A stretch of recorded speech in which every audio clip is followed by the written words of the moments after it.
Ladies and gentlemen, this is Bubsy here at American Dream. And I have the honor and privilege to be with the most amazing voice actor. And matter of fact, he voices my favorite character in the Dragonball Z saga. And R. Well, I'm Davion's biggest fan. My name is Vic Mignogna, and I've been voice acting for about 23 years, I guess. Over 400 different animated series. But I think Davion's talking about...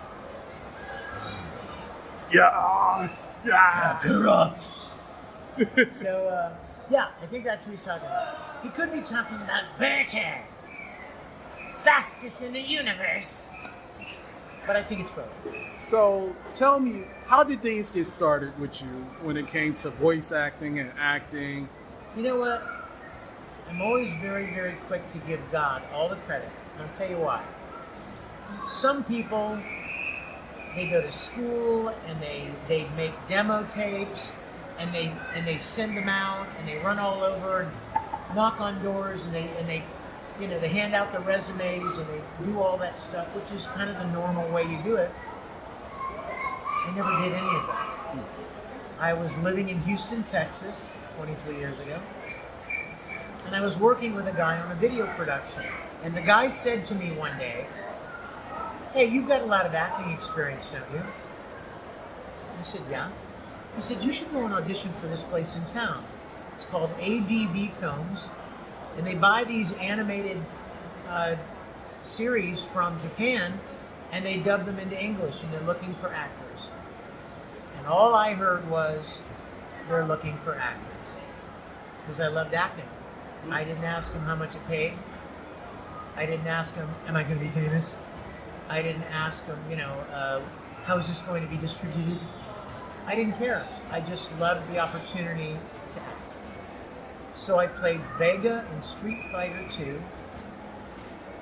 And I figured it was just kind of a one-time thing, But then they called me a few weeks later, asked me to come and play another character in another show, and then another, and another, and another.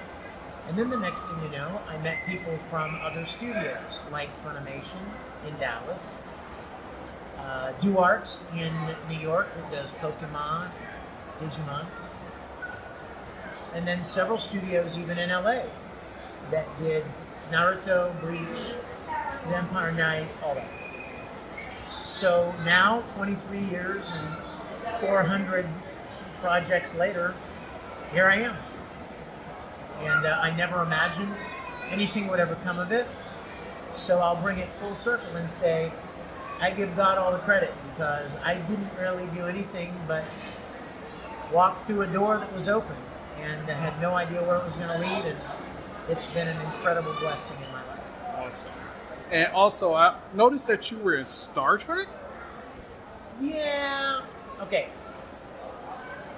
I love me some Star Trek, okay? The same way Davion loves Broly, I love Captain Kirk. When I was a little boy, Star Trek was all I cared about. The original series. About 10 or 11 years ago, I decided that I wanted to play my childhood hero just one time. So I rented a building and I spent the money to rebuild all of the sets from the original Star Trek series. And then I cast a bunch of great friends and actors and talented production people, lighting, sound, camera, makeup, all that. And we created a live-action web series called Star Trek Continues. It picks up where the original Star Trek series was canceled back in the late 60s, and it finishes the 5-year mission of the Enterprise.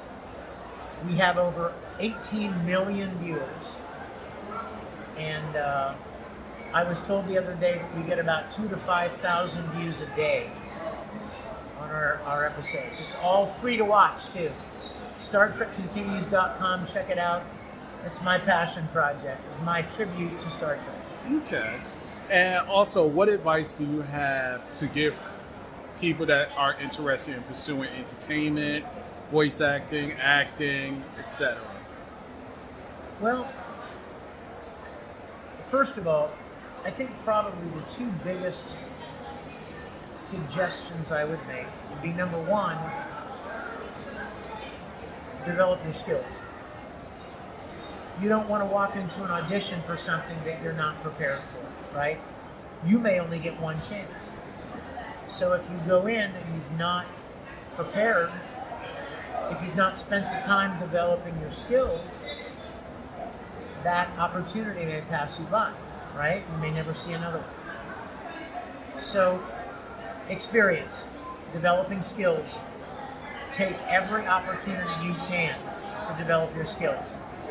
Has nothing to do with whether you're paid or whether it's going to be a big deal or whatever. Take any opportunity you can. Community theater, school productions, church productions, anything you can do to develop your skills.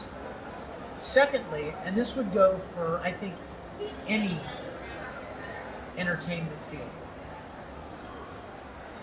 there are a lot of people who would love to get into the entertainment field. Whether it's singing, writing, acting, dancing, art, whatever. A lot of people want to get in on it. So what's the one thing that you can do to give you a leg up over everybody else? Don't give up easily. If you're the kind of person who gets discouraged easily, entertainment is not for you. Because I'm sure Davion will tell you, anybody that's ever auditioned for anything will tell you that for every one audition that you get, there are 10 you don't get. So if you're the kind of person who goes, I auditioned for like 5 things and I didn't get cast, don't give up, because it might be that 6th one that was your lucky one. But you have to have a thick skin. You have to be tenacious. You know what I mean by that? And don't get discouraged easily, no matter what the entertainment field is that you're interested in.